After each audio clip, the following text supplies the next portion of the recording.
Uh, okay. Welcome to the channel. Today we have Sarah. And so, Sarah, tell us a little bit about yourself. Yeah, so I am a transsexual woman. I've been on hormones for just over a year now. Um, you know, I transitioned later in life. I'm 32 now, so um, I lived a life that I was hiding who I was for a long time, confused about who I was for a long time. Um, did a bunch of stuff. Tried to be more masculine, and I wasn't. Uh, I served in the military. I got married. Uh, and a lot of the stuff that I was doing, even my mom would say today, is, I was just, what is it? I was overcompensating for trying to hide who I was. Um, I've my earliest memory of anything is probably when I was about 4 or 5 years old. I was, I remember feeling the fabric of like one of my mom's dresses and everything like that. And then I would, but I knew something was wrong with it at that point. So when growing up, I hid it.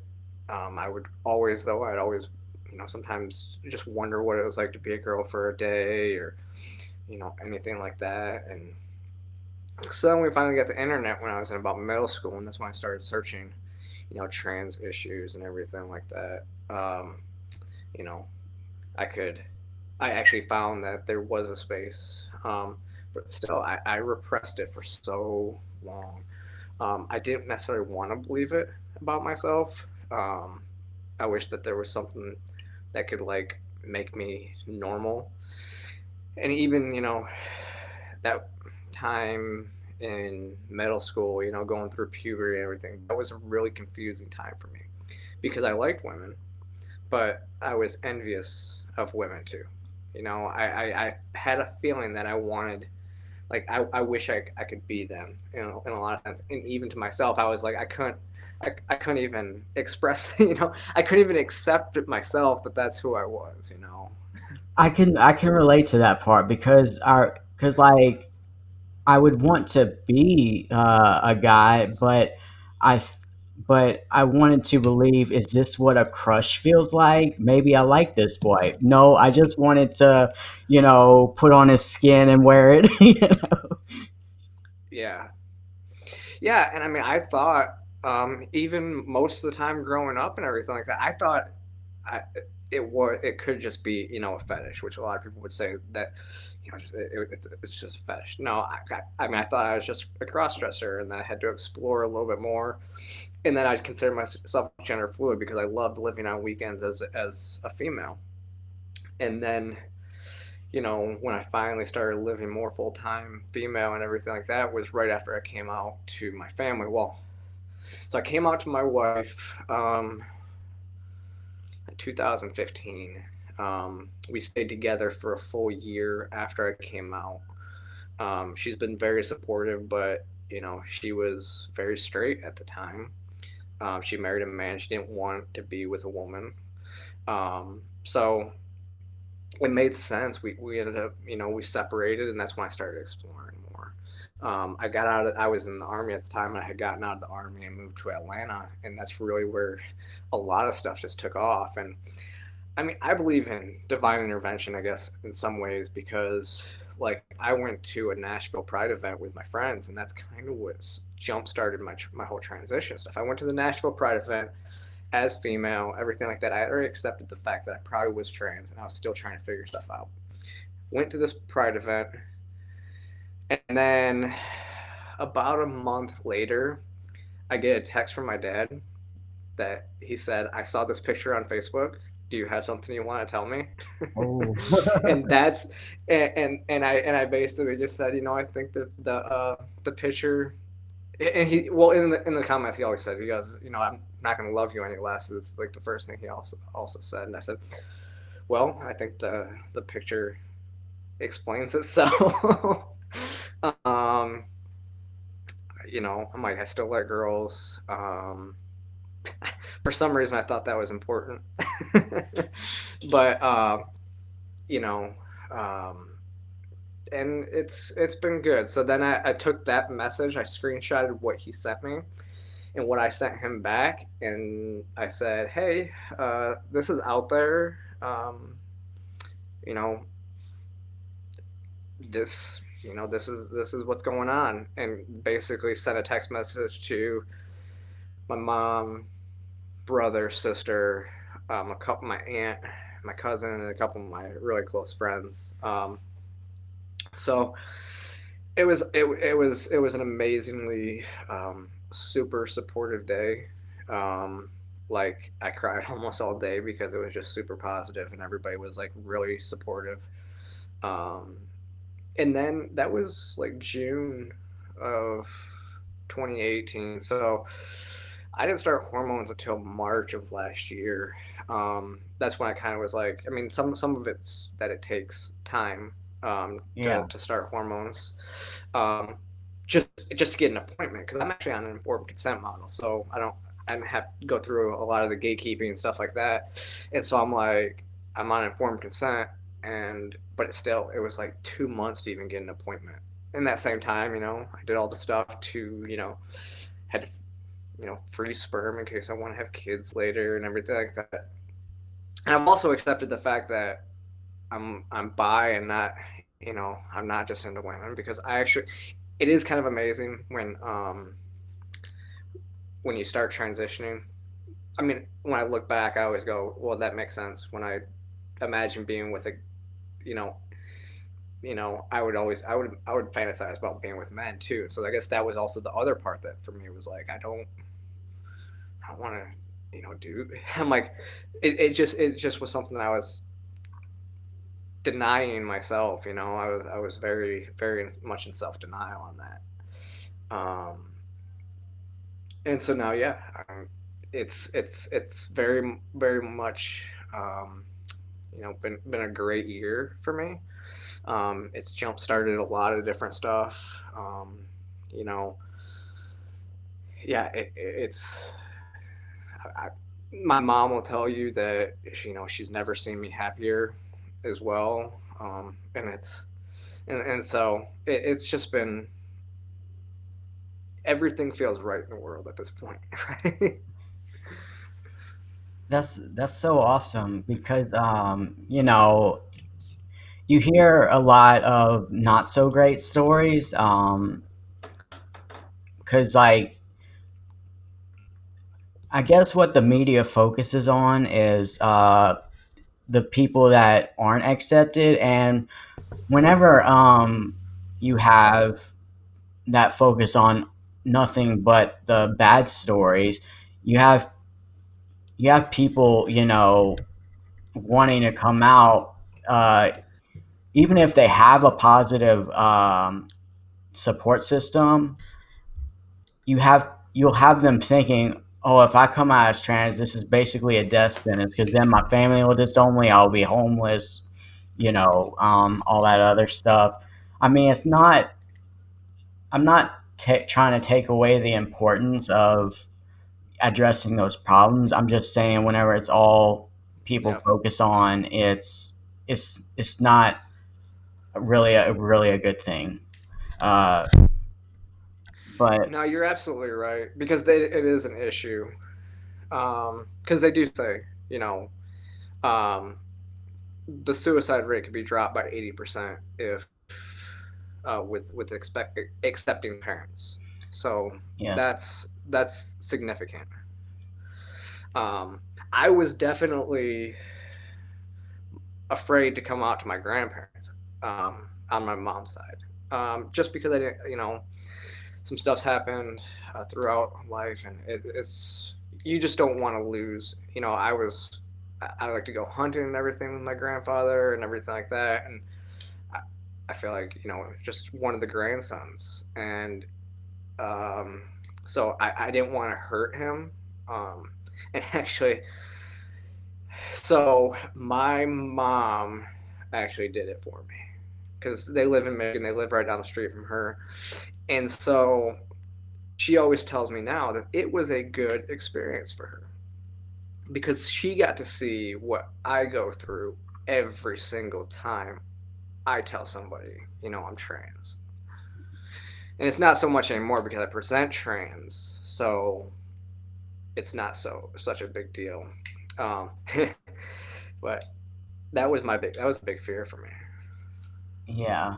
Um, I think with most families, I mean, I might be overestimating, but I think most families, uh, they just need time to adjust like we do, because, um, it's a transition for them too. It's not just us.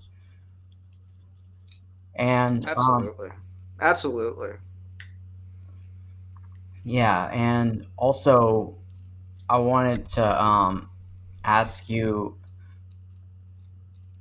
So, with going through a separation and suppressing everything, like what what made you power through the hard times, so to speak? Like, was it? Um, Oh, I don't know. I guess I, I've always been a very strong-willed person. Um, I'm a very optimistic person. I consider myself a super optimist. So really, when all that stuff starts to happen, I just try to have faith.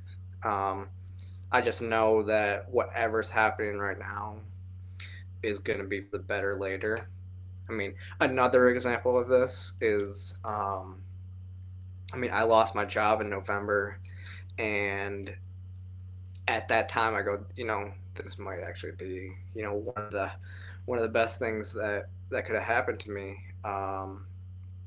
I had been trying to figure out how I was going to come out at work because I was full time other than at work. It was a very accepting company, but it's still just there's that awkward phase of transitioning, at work. And other thing is, boobs started to grow and things started to change, getting electrolysis on the face and everything like that. So it was like, I don't like, I had somebody ask me, like, what, are you doing something different? You look a lot younger. And I'm like, no, just changed my hairstyle. She goes, no, there's something different. And that's when I was like, oh my gosh, what's going to start happening? I was wearing like compression sports bras under shirts and everything. I'm like, oh jeez. And it's ironic because now I'm still friends with a bunch of people that work there and out to everybody, and it would have been good, but for me it took a load off my plate of thinking about how I was going to transition at work. And that's kind of, again, it was just another one of those divine intervention things where I it happened.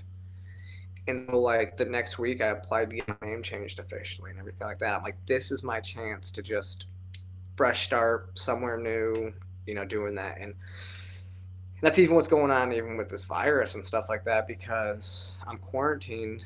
I still hadn't found a new job, and now hardly anybody's hiring. So I've been working more now than I was before this whole thing happened with my clothing stuff, DJ and everything. Like, I've taken this as an opportunity to start building towards my goal of working for myself, because that's always been a goal of mine, is to work for myself and be able to travel and do all that stuff. So now I'm taking that step as well. So I guess always just looking on the positive side of what's going on, and seeing how in the long run it might be beneficial, even if you can't see it right now. Um, and so, that's kind of how I get through everything. I, f- I find that people who have transitioned later in life, like you have, they seem to have that perspective, as opposed to someone like me who transitioned younger. Like, whenever they hear something, like it gets better. Like to them, they haven't lived enough to see. It's not just a cliche. Like it's true. Yeah, Um, yeah, yeah, um, absolutely. I think that's absolutely true. It does come with a lot of life experience because, yeah, when I was in my 20s, there was a lot of times where I was down and not really that great because of other stuff that happened. Um, like so, but you live through it, and then you can start to see, well, I graduated college in 2009, and there was no jobs available. Um, so I signed up for officer candidate school in October of the year of 2009. Um, then it gave me a great opportunity to learn a little bit of leadership experience because what I ended up doing was going and coaching wrestling at my old high school. Get used to leading people and people looking up to you and doing all that stuff. Um, and it also put me in great shape before I left for basic training in um, was it? I left in April, and I was in the army for 7.5 years. I mean, obviously, I liked it to stay and way past my initial contract, but it got tired. I mean, and part of it was the transition. Part of it was um, I was, you know, I was tired of being gone all the time and not having anybody at home and just wanting to settle down somewhere. And and so and then the final straw was me hurting my shoulder and basically tearing my rotator cuff. So I couldn't jump anymore. I was in the 8 seconds, so we would jump, and I couldn't jump anymore to go to airborne school, and so it was gonna be really hard for me to get a company command. So it just really made sense for me to get out at the time and again move to Atlanta, which is really um, what sparked my whole what got me in a point where I knew I was going to transition. So when you start to look at your life as a whole and everything go back, you just look back on everything and you just see how everything lines up in term, and everything happened for a reason. That's why I also live with no regrets because I wouldn't change anything.